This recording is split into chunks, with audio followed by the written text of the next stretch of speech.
અવારનવાર અકસ્માતની ઘટના બને છે। હિટ એન્ડ રનમાં આજ દિન સુધી કેટલાયના જીવ ગયા છે। એ પછી આપણને અમદાવાદનું તથ્યકાંડ યાદ હોય કે વડોદરાનો રક્ષિત ચોરસિયા કાંડ યાદ હોય અને કાં તો પછી છાશવારે જે મોટા શહેરોમાં સિટી બસ જે માતેલા સાંઢની જેમ ફરે છે એમના અકસ્માતના કિસ્સા હોય। કંઈ બદલાયું નથી, બદલાય છે તો ખાલી મોતના આંકડા। આજે ફરી એકવાર એક સિટી બસ વિવાદમાં આવી છે અને એ પણ રાજકોટની। રંગીલું રાજકોટ એમ જ નથી કહેવાતું, અહીંયા સિટી બસના ડ્રાઈવરોની મગજમારીથી લઈ સિટી બસ દ્વારા બનતા અકસ્માતની ઘટના સામાન્ય છે। આજે ફરી સિટી બસના અકસ્માતની એક ઘટના સામે આવી છે અને આ અકસ્માતમાં 3 લોકોના મોત નીપજ્યા છે। નમસ્કાર, નિર્ભય ન્યૂઝ સાથે હું છું રિદ્ધિ। રાજકોટમાં સિટી બસ ચાલકે વાહનોને અડફેટે લીધા। ઇન્દિરા સર્કલ પાસે અકસ્માત થયો અને અકસ્માતમાં 3 લોકોના ઘટના સ્થળે જ મોત નીપજ્યા છે અને લોકોએ હોબાળો પણ મચાવ્યો। લોકોએ બસના કાચ પણ ફોડી નાખ્યા। ઘટના સ્થળે લોકોનું ટોળું પણ એકઠું થયું હતું। અચાનક સિગ્નલ ખુલ્યું અને લોકો ધીમે ધીમે સિગ્નલ જે પાર કરીને જતા હતા, અચાનક પાછળથી આ સિટી બસ આવી। ખબર એ નથી પડતી કે જે સિટી બસના ચાલક છે એમનાથી ક્યાંક બ્રેક લાગી નથી કે પછી એમને ઉતાવળ હતી, કારણ કે અચાનક બસ ઓવર સ્પીડમાં આવી અને જે વાહનો ધીમે ધીમે જઈ રહ્યા હતા એમને અડફેટે લીધા। લગભગ 6 લોકો આમાં આડા આવ્યા હતા, પરંતુ એમાંથી 3 લોકોના ઘટના સ્થળે મોત નીપજ્યા છે। લોકોમાં ભારે રોષ પણ જોવા મળ્યો। હોબાળો એટલો મચાવ્યો કે પોલીસને ત્યાં આવવાની ફરજ પડી। બાદમાં પોલીસે લાઠીચાર્જ કરીને ટોળું પણ વિખેરી નાખ્યું। અકસ્માતમાં 3 ઈજાગ્રસ્ત બીજા જે થયા હતા એમને રાજકોટ સિવિલ હોસ્પિટલમાં સારવાર માટે ખસેડવામાં આવ્યા। હાલ તો જે આ બસ છે અને એમના ડ્રાઈવરને યુનિવર્સિટી પોલીસ સ્ટેશનમાં લઈ જવામાં આવ્યા છે। બસે 7 થી 8 લોકોને ટક્કર મારી હતી। સિટી બસ સિગ્નલ તોડે તેનું આ પરિણામ એક સામે આવ્યું છે, કારણ કે અચાનક લોકો જતા હતા અને તેમને ઓવર સ્પીડ એટલી વધારે બસની હતી કે અકસ્માત સર્જાયો છે। પણ હવે જોવાનું છે કે કઈ રીતે સિટી બસના જે ડ્રાઈવરો છે બેફામ ગાડી ચલાવે છે કે એમના હાથમાં બસનો કંટ્રોલ નથી।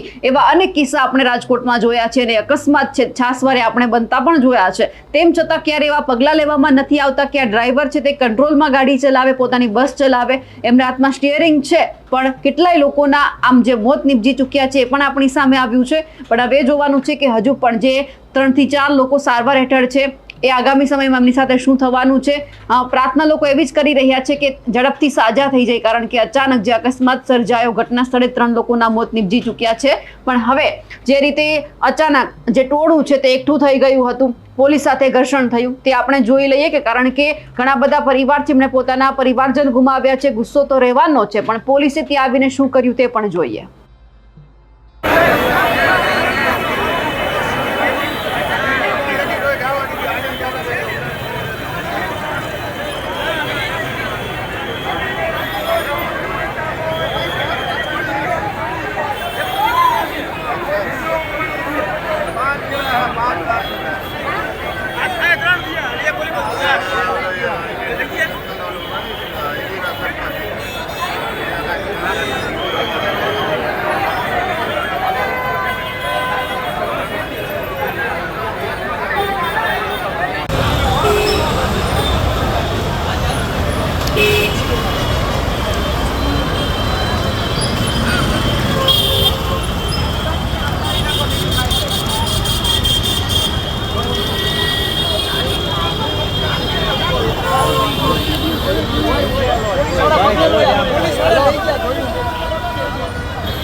ટેક્સને હિસાબે સાહેબ 3 જણાની જિંદગી હોમાઈ ગઈ છે સાહેબ।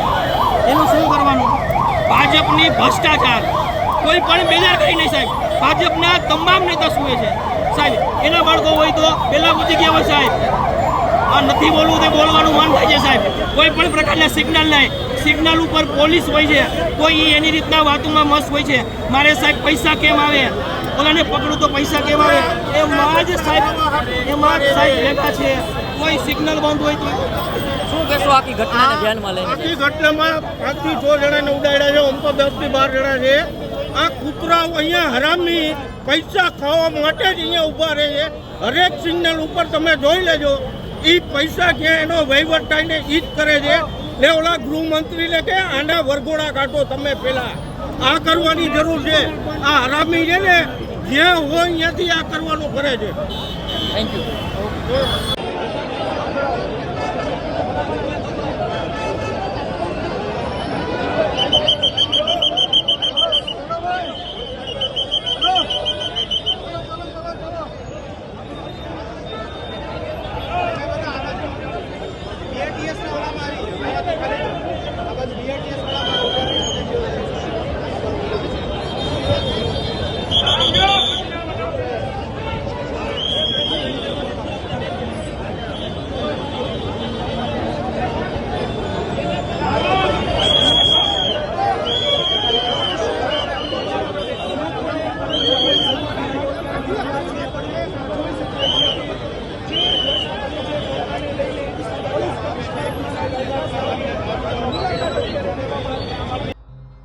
રાજકોટમાં જે અકસ્માતની ઘટના સામે આવી છે તેમને લઈને આપ શું માનો છો? કમેન્ટ કરીને ચોક્કસથી જણાવજો. સાથે જ અમારી નિર્ભય ન્યૂઝ ચેનલને લાઇક, શેર અને સબસ્ક્રાઇબ કરવાનું ભૂલશો નહીં. નમસ્કાર.